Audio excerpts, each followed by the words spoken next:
all right. Oh. Okay. Atlas? I'm looking forward to the Deskers' take on this particular draft, as Carrier might be playing Camille. I mean, it could be all sorts of things. Maybe it's going to be Diana Callista in the bottom lane. Hear me out. The good old support Diana, the classic. Hear me out. KASSADIN jungle. It's basically the same, right? Basically the same as good old jungle Camille, just level 2 hookshot in. And this time, post 6, if you ult the Ezreal and it's not going well, you just get Fates called out. It's a foolproof plan. Well, I think we might be going to a little bit of a look. The 2v2 top side will be very, very strong. Outside of that, I have absolutely no idea.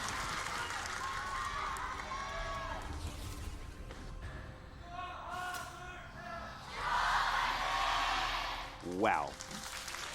T1, oh, that was bad. Yeah, T1 fans out in force today. KT fans really need to start raising their voices.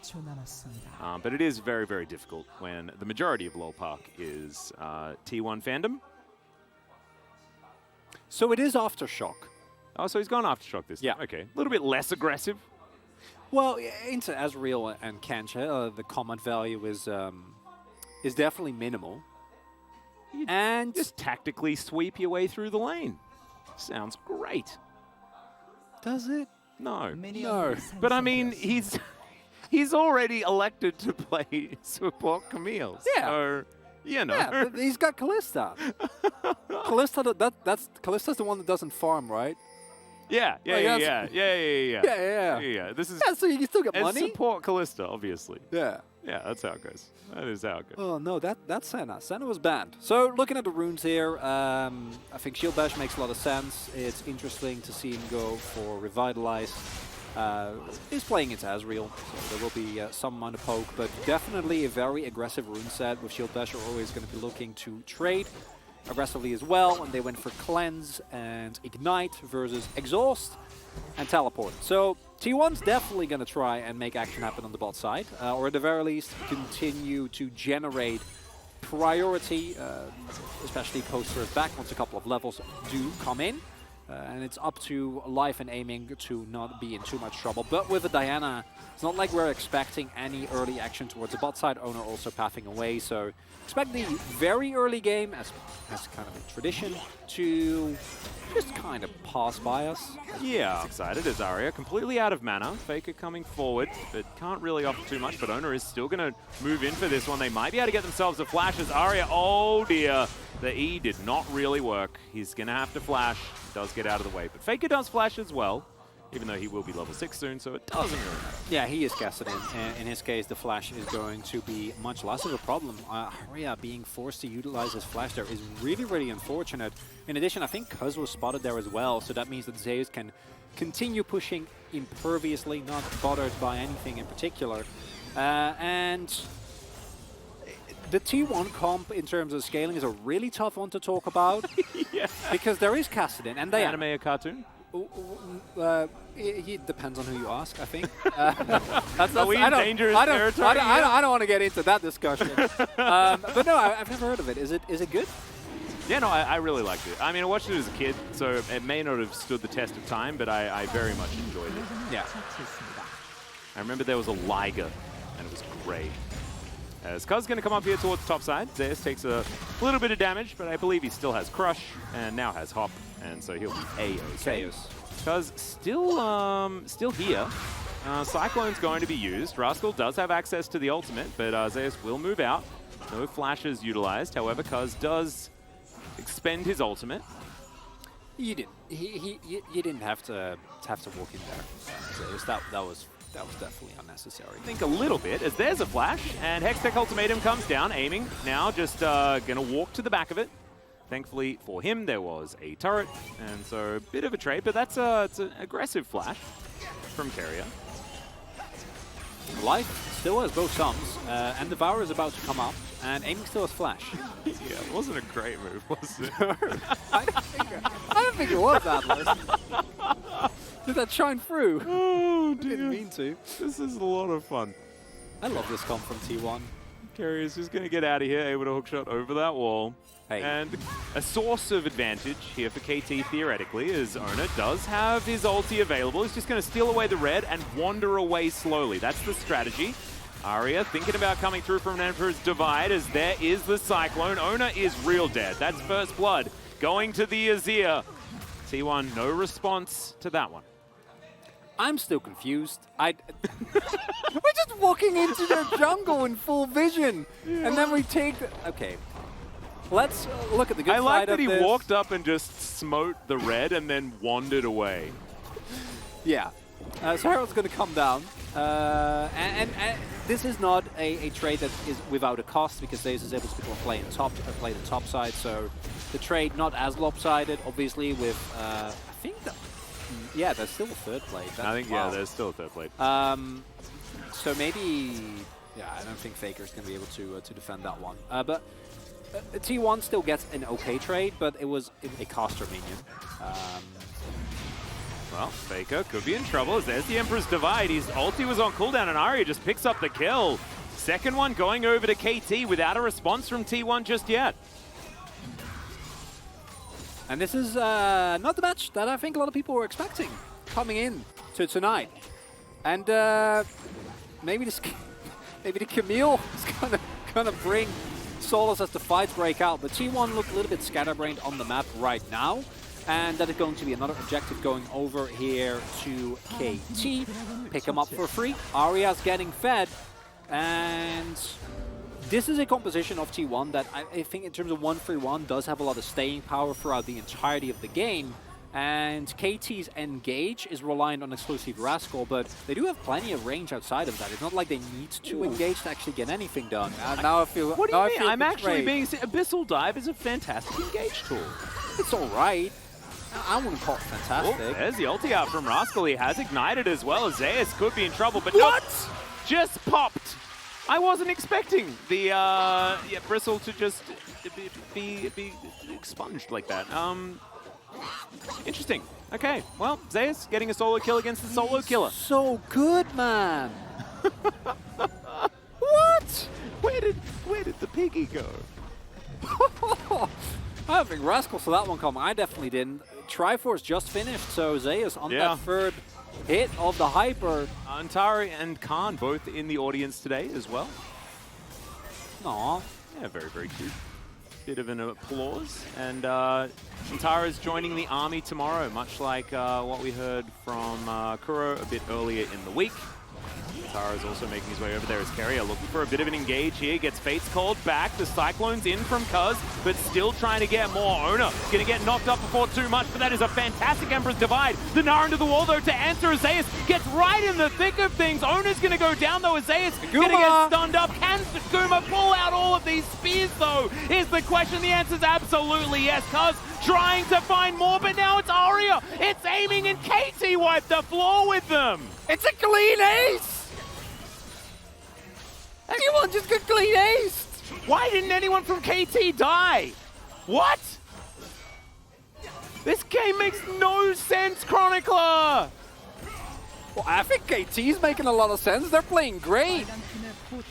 You know, everything's absolutely stock standard here from KT, and T1 has anything but over on the other side.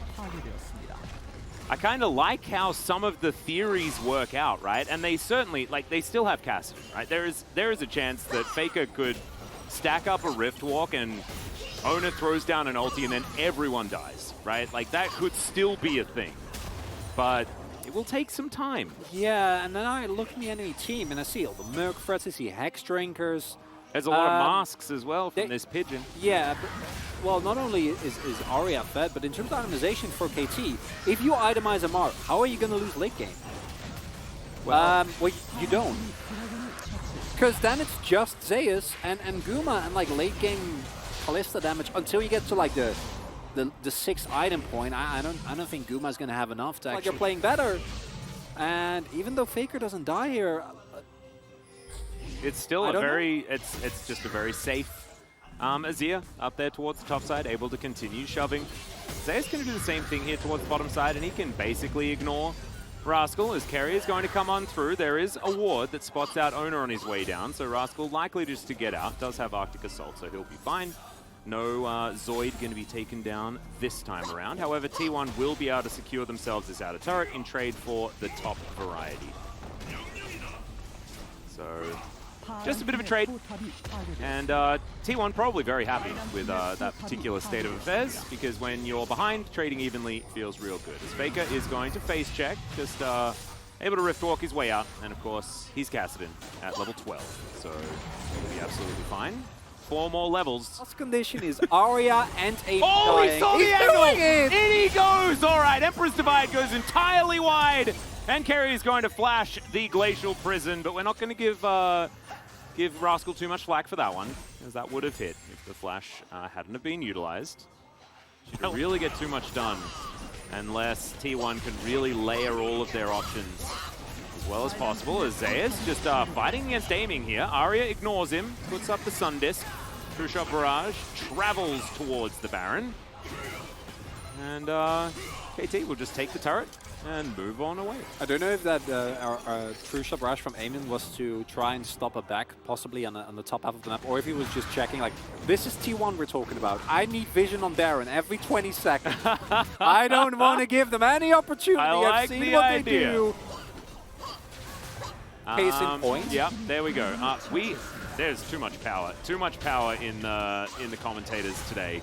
As Zeus and Ona, they did this in their last series. Like, this is the classic. It's 23.5 minutes. Unbelievable. And they're just gonna duo this Baron. All right, I guess you can just get away with it. There's a teleport coming forward. Carrier. Oh my god, that damage from aiming is just massive.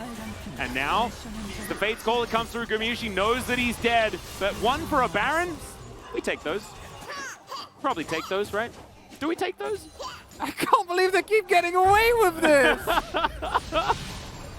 I'm just imagining Valdez and Wolf on the... Like, just thinking about what they want to cover for this game. Oh my goodness. Hey, I'm good. Love this. Just like, yeah, Guma knows he's dead. Oh, well, no. There's looking for an option here as aiming is going to get ulted and obliterated. There's the Moonfall. Cyclone getting a fair bit of damage here as Arya comes on in, scoops up 2. Diana immediately falls down as now Zeus a phenomenal wallop there just to get a double stun, but KT still keeping themselves alive. The ulti comes through and Zeus will be taken down. Carrier out of this fight now as Arya chases down Faker, but he does have the Rift Walk. He should be able to get out of here. Masks or no masks on Arya's side. They're not able to burn for enough, but KT remove a decent amount of Baron buffs. Not even a Baron buff might be enough for this one, T1, as the minus 80 gold Baron as well. Kassadin is still going to be a threat and something that KT will have to deal with. I mean, right now, Faker is feeling pretty good about the situation. Emperor's Divide immediately rift walked as Cuz is going to come down. He will get here in time. Good Cyclone, lots of damage there onto Faker as he's going to have to go golden as well. Zeus decides he's just going to kill the Pigeon, but Faker has already gone down as well. Zeus now finds himself on the wrong side of the rift. The teleport to come in, and he is going to be able to get out because there's no CC. He just TP's top and he'll keep pushing. All right, here's a hook shot, bit of a stun onto life here as Gumayusi dives on over as well. The Grey Health, I don't think will be enough, but in comes aiming. What? And the Devour comes through, all right. Life is just gonna walk this one out and say, what, you thought you could take on the Catfish? How dare you?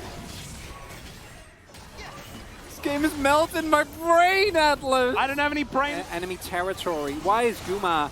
I mean, at this point, like, they know he knows he's dead, so he might as well try to kill life. But it's just, it just keeps happening, man. It's just the weirdest game. Oh my goodness. All right, 19 seconds until this Cloud Soul point for KT. Wanting to lock that one down. Of course, another Cloud Soul. I'm a very happy boy. Gold's still relatively even. Yeah. They got 2 Voids. Level 16, remember? Still exists, and like you say, that's a Void Staff completed. Zonya's also done for Ona, very high value item. Yeah, you get this. But yeah, this is definitely just going to belong to KT. The most highly valuable soul in the history of Dragons ever. Will be secured here by KT. It's entirely my personal opinion and quite subjective. And T1 will just attempt to stop KT from being able to break into the base, but they've got a lot of movement speed. To get around this rift pretty snappily, and they should be able to now take control this topside jungle and stop T1 from any more sneaky Barons. Possibly just set up for the front to back that KT's comp does very well. So let's do pros and cons. All right. Pros. KT fans, ecstatic. Looking great. Support Camille. They know! As, yep, Faker's going to get spotted out. He, of course, has more mobility than anybody else on the Rift right now, and does get a double Everfrost. He is absolutely fine. Just may as well take them on a merry chase. And he does so. He's going to be wandering past this inner turret in the mid lane. Doesn't mean he's quite a ways away from the rest of his team. Just proxy that wave. Yeah. Go get him. The next, I mean, there's a really big wave actually crashing into the bot side turret that is not getting picked up by anyone on T1, and it hurts me a lot. I think it would be pretty cool. Started up. KT just going to start this one. Teleport in immediately as Faker's gone back. It's coming from base here. It's a really good flanking angle as I don't think you want to flip for this one. Grimushi's going to make his way around. Zeus dives on forward. That's a 4-man ulti. It's the steal on the Baron. Emperor's Divide comes down as well, though, as KT are trying to fight back. Aiming is still alive, and they are just mopping the floor with them. Rascal, unkillable. Faker picks up 1 kill onto Arya, but otherwise, KT destroy them. Faker was thinking about a cheeky back. He wants to keep this last Baron alive, but it's not going to happen. That is another ace, and KT are going to try and destroy this base. And surely they will be able to. Carrier going to be up in 20 seconds, but he by himself can absolutely not defend. And a baffling game number 1 for the T1 fans, but the KT fans looking great. Good team fight comp. Played out well, very cohesively, and gonna give them the 1-0 lead here. Yeah, Cuz with the first pick, Wukong as well, 4-0 and 12-16 out of 17 on the kill participation. Carrier gonna come through just to do a little bit more, but the Nexus will fall, and KT will claim game 1 in the telecom war.